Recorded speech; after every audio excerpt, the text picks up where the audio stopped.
Bismillahirrahmanirrahim. Assalamualaikum warahmatullahi wabarakatuh. Izin memperkenalkan diri. Nama saya Bagus Endiansyah dengan NIM 21030021. Dan saya Farhan dengan NIM 210300018.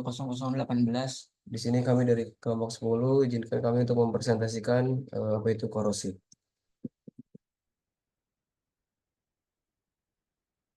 Yang pertama itu ada tujuan.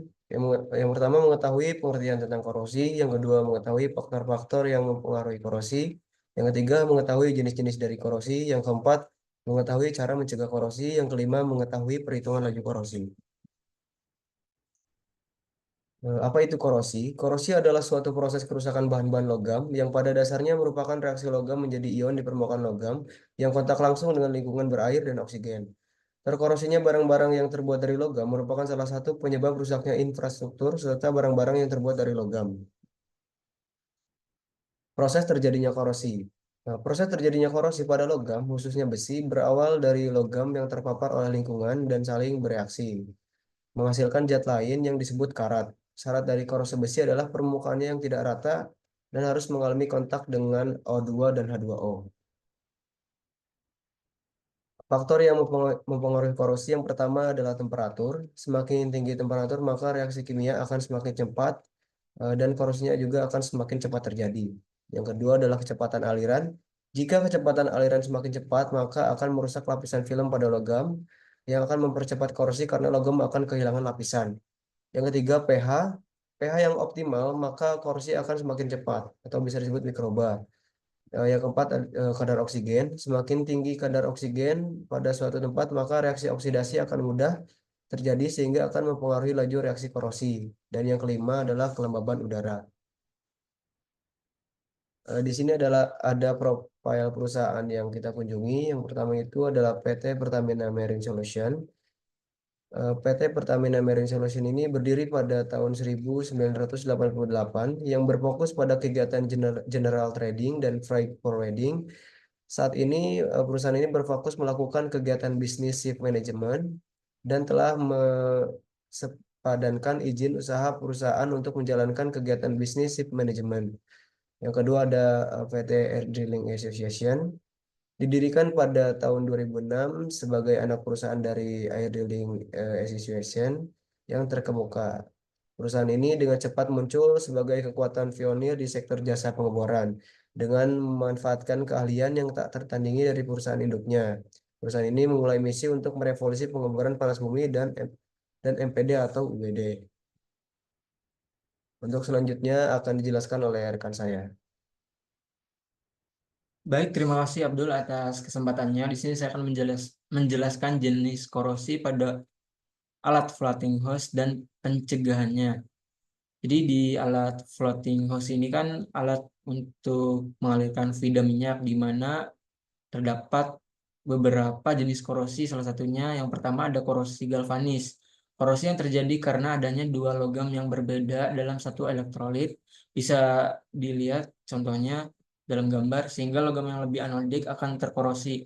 Korosi ini bisa dicegah dengan cara yang pertama beri isolator yang cukup tebal hingga tidak ada aliran elektrolit.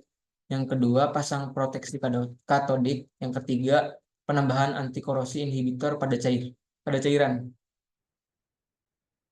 Yang kedua ada erosion corrosion atau korosi erosi.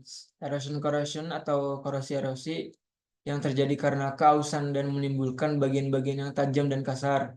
Bagian-bagian inilah yang mudah terjadi korosi dan juga diakibatkan karena fluida yang sangat deras dan dapat mengikis film pelindung pada logam. Korosi ini biasanya terjadi pada pipa dan propeller. Korosi jenis ini dapat dicegah dengan cara yang pertama pilihan bahan yang homogen, yang kedua diberi coating dan zat agresif, yang ketiga diberikan inhibitor, yang keempat hindari aliran fluida yang terlalu deras. Yang ketiga ada uniform attack atau korosi seragam, di mana pada daerah batas timbul korosi yang berbentuk sumur. Korosi jenis ini dapat dicegah dengan cara yang pertama pilihan bahan yang homogen, yang kedua diberikan inhibitor, dan yang ketiga diberikan coating dan zat agresif. Dan di sini ada perhitungan laju korosi. Dari perhitungan laju korosi ini ada keterangan corrosion rate dan satuan LB satuan pound per feet per year dikurang weight loss atau massa per expert time dan satuannya Hor dikali K atau tetapan. Dan untuk keterangan dari corrosion rate MPY sama dengan pound per feet per year dikali 24,62 dengan date in 28 bulan bentar. Dengan date in tanggal 28 bulan 6 2024 dan date out tanggal 29 bulan 26 2024 untuk horse X post itu 21,5 horse atau jam dan date in-nya sama dengan 905 feet MD dan date out-nya 898 feet MD dan ada horse in 23.00 WIB atau jam 11 malam.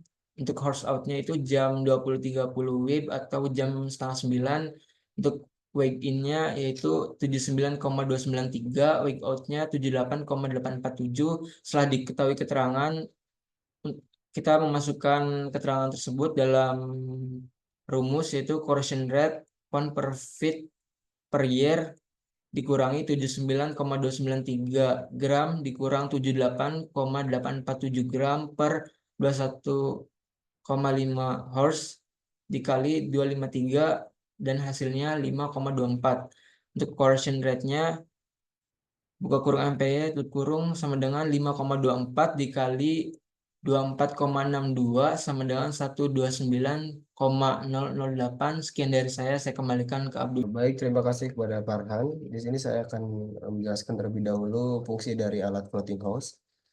Fungsi utama floating hose ini adalah untuk mengalirkan fluida dari satu tempat ke tempat lain, terutama dalam lingkungan maritim dan industri perminyakan. Fungsi yang pertama itu adalah transfer minyak. Floating hose digunakan untuk mengalirkan minyak mentah atau produk minyak lainnya dari kapal tanker ke terminal penyimpanan atau sebaliknya. Yang kedua ada transfer gas. Selain minyak, floating hose juga bisa digunakan untuk mengalirkan gas dan digunakan di berbagai aplikasi industri di mana transfer fluida dibutuhkan seperti bahan kimia atau air. Dan portabilitas atau fleksibilitas karena floating hose ini mengapung di atas air, mereka mudah dipindahkan dan disesuaikan posisinya sesuai kebutuhan operasi. Karena pada alat floating hose ini digunakan untuk mengalirkan fluida, maka besar kemungkinan terjadinya korosi erosi.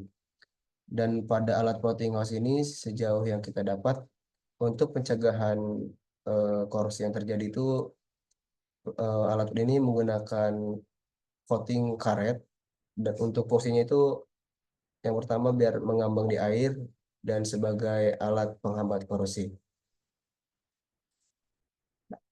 Izin menambahkan untuk tadi yang ditambahkan oleh teman saya. Jadi kita memakai data laju korosi dari PT Air Drilling Associates karena di PT Pertamina Marine Solution kita tidak mendapatkan data laju korosinya. Jadi yang kita dapatkan itu alat yang tadi teman saya jelaskan yaitu floating hose dan jenis-jenisnya. Terima kasih. Baik, terima kasih. Mungkin cukup sekian dari kami. Kurang lebihnya mohon maaf. Wassalamualaikum warahmatullahi wabarakatuh.